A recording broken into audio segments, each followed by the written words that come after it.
Good morning, everyone. Today we are going to say about a web frameworks, UI UX design principles. So, what is the UI and what is UX? What is the interaction, difference, and importance about the UI design process? So, first we will see about what is UI. UI stands for user interface. It includes the visual and interactive elements such as screens, buttons, text field, icons, and images. Then, what is user interface design? So UI design is the process of designing the look and feel of an application or website or a software. So it mainly focuses on how the product's interface looks and works.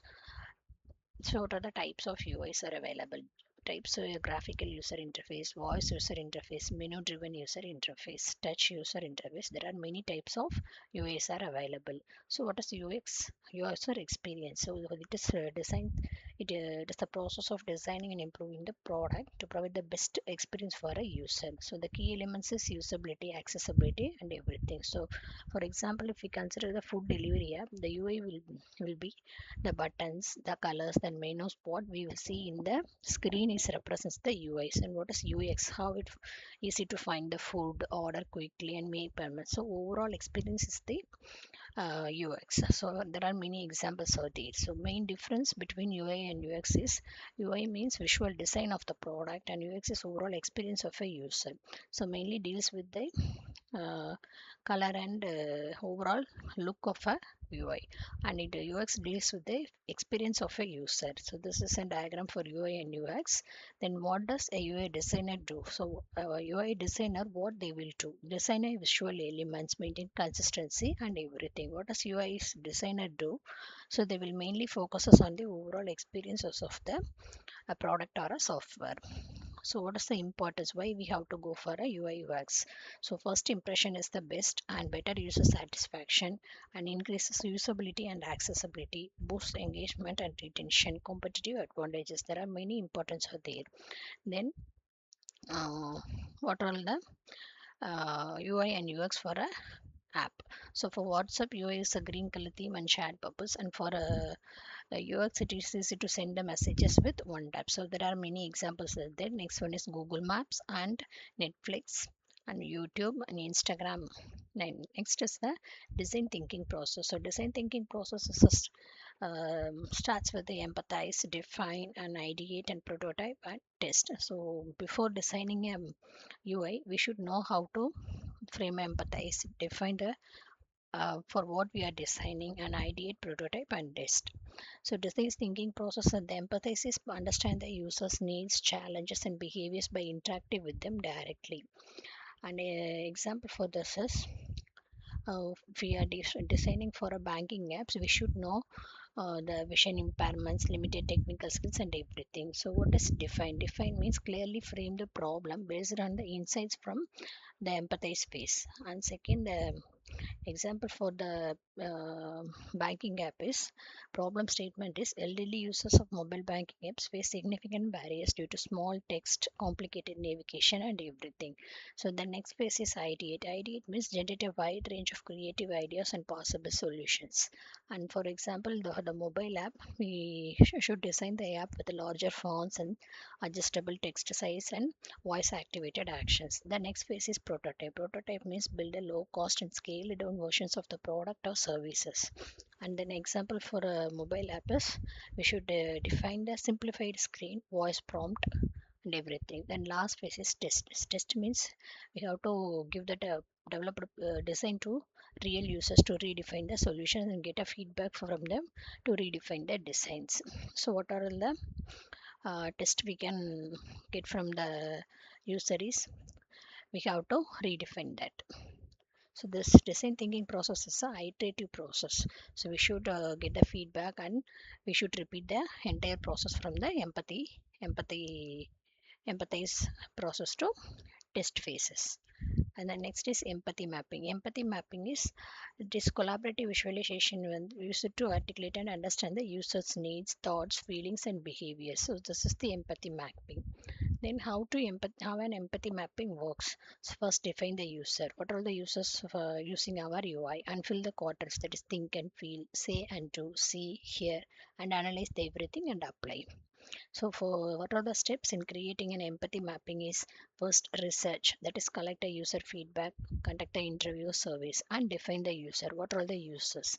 Fill out the map, analyze the patterns, how it will look and act on the insights. So why it is important? Since UI UX design mainly focuses on user-centered design and it informs the design decisions, fosters the team alignment and everything. So we'll consider for the grocery delivery apps what it says, things and does and feels and pains gains. So while designing we should consider the everything. The next is user journey mapping. So user journey mapping, it is a visual representation that captures the process a user goes through when interacting with the product or a services. So user journey mapping mainly focuses on the interactions. So what are the key components of user journey mapping? Persona. Persona in the sense who is the user using that UI, and stages, that is they are uh, phases of a user journey represents the stages, and actions, what are the user actions users takes at the each stage. Then touch points, emotion, pain points and opportunities. Why user journey mapping is important? Means it represents the holistic view, it provides a comprehensive view of a user, it identifies the pain points and also it improves the user satisfaction. So this is the difference between empathy mapping and user journey mapping. The next is persona creation definition. So personas are that is imaginary characters or persons that the designer creates in the form of a document to represent the users. So personas helps the user UX designer to decide what to prioritize in the design making. The next is the user persona should answer the following questions: who is my target customers, what is their behavior patterns, what is the needs and goals, what are the pain points and my issues they currently face. So how to create a persona? First step is user research, we should identify the correct users, and second step is persona header, we should define the persona header that includes the name, image and short bio. And next is demographics, so it includes the four main sections, that is biography, professional background, user environment and everything. And fourth step is end goals or motivations, so this is about the users informations. The end goal is motivating factor for everything. And pain points, so where the users feels very bad to use that product. Then what is the importance of personas? We can understand the users easily and study the customer behavior and better communications. So this is an example for a persona creation: name, age, occupation, their backgrounds, goals, pain points and behavior and code. So this is the persona, so we should create the persona like this. Then next, wireframes and prototypes. So wireframe is simply an idea how to make a uh, UI. This is blueprint of the web page. And types of wireframe is low fidelity wireframes. This is a low fidelity wireframes and mid fidelity wireframes. Some detail accurate description than the low fidelity. Then this high fidelity frames. High fidelity frame we can include the colors and overall designs. Next, what is prototyping? Prototyping is the interactive process of quickly building a simplified version of a product or system to test ideas, gather feedback, and refine the final solution to ensure the product meets the needs of the customer. What is the purpose of prototyping? Testing, interacting, communication, and reducing the risk. Then what are the types of prototyping? Low fidelity prototyping, medium fidelity prototyping, high fidelity prototyping. So how to create a prototype? The first step is we should get the requirement from the user, and second step is to design the prototype, and third is to create a prototype, and fourth and test the developer prototype. Fifth one is refine the prototype, and finally step 6 is protecting the design. We should protect the design. And seventh, test, and eighth one is we should share the results of test, and ninth is implementation of the product. So what are the advantages of prototyping? We can get the feedback earlier, we can reduce the risk of a product, and we can see the ideas and think better, save money, work faster, and there are many advantages of there. What are the disadvantages? It requires time, and it also requires more code. It focuses on the looks over the functions, so feature overloading. So these are the disadvantages. Then next, heuristic evaluation in UX. So it is usability inspection method where the experts systematically examine a user interface against a set of recognized usability principles. That is heuristic evaluation. So Jacob Nielsen defines the 10 usability heuristics, which includes usability of the system, match between system and the real world, user control and freedom, consistency and standards, recognition rather than recall. So these are the 10 heuristic principles. So the benefits of heuristic principles is identifies the usability issues, improves user satisfaction, saves time and money compared to full-scale user testing. And next is mobile first design. We should design a website for mobile devices first, then we should define for the desktop. Since everything nowadays everything will be used in the mobile, so we should define the mobile first design. So to create that mobile first design, we should consider the following steps. Use the large fonts and buttons. Keep the text short and the point to improve scale readability. Use the high quality images. So everything we should consider. Then mobile first design process, the first step is wireframing. Start creating wireframing and content inventory, visual hierarchy. Design for first small screens, then expand the screen sections. Then what are the benefits of mobile first design? It is responsive design, simplified content, mobile usage, optimized performances. Then responsive web design. Responsive web design is designing websites that contain flexible layouts that can scale itself according to the screen size of the device it is being viewed. So it uses the CSS, HTML and CSS3 and HTML5. So how to create a responsive web design? First, define a user flow, then user flexible images, then apply the media queries and prioritize the touchscreens, and finally test the responsiveness. And what are the key principles? So first we should focus on the viewable on multiple devices and easy to understand and consistency. Then this is the difference between mobile first and responsive design. Color theory. Color theory includes the colors, mainly how the UI looks. That is reference the color theory. Color theory terminologies includes hue, shade, tint and tone. Hue means the specific color is known as a dominant color of a color family, and shade is mixed with only black color. Tint, it is a color mixed with only white, and tone, it is a color mixed with only gray, making the color appear grayer.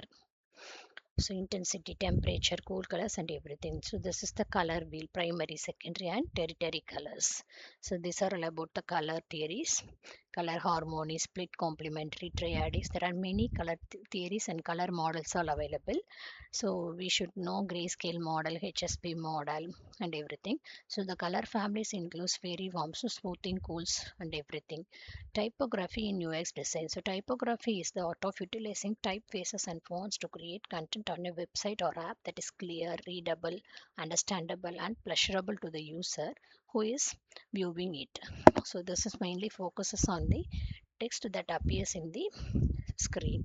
So this is the typography. So we will see the ascender, descender, height of the text, descender, borderline and everything.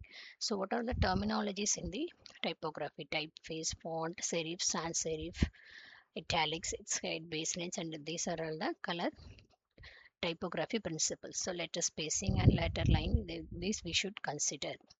What are the benefits? We can build a strong brand perception, create visual impulse, holds the user attention, and encourages the better decision making. Then layout. Layout refers how the visual design elements are organized in a page to create effective layouts. We should designers should consider hierarchy, balance, and other visual design principles. So this is why the colors layouts are important, means usability, visual imbalance and consistency and aesthetics. Common layout types is single column layout, two column or three column layout, and grid layout, and chord layout, split layout and asymmetric layout. So these are the layout designs. Then spacing in the UX design. So spacing is the space between the elements in the layout. So it includes the space between text, images, buttons and other UI components. So spacing includes the margin and padding. Margin is the space outside an element. It creates a gap between the element and other elements around it. Padding refers to space between UI elements. For example, this is the difference between padding and spacing. Form fields, spacing on a chord and everything. So this is about the UI UX design principles. The real-time case study includes the bus ticket booking, e-checkout process, and college canteen ordering system, hospital appointment booking, online learning platform. So this is about the UI UX design principles.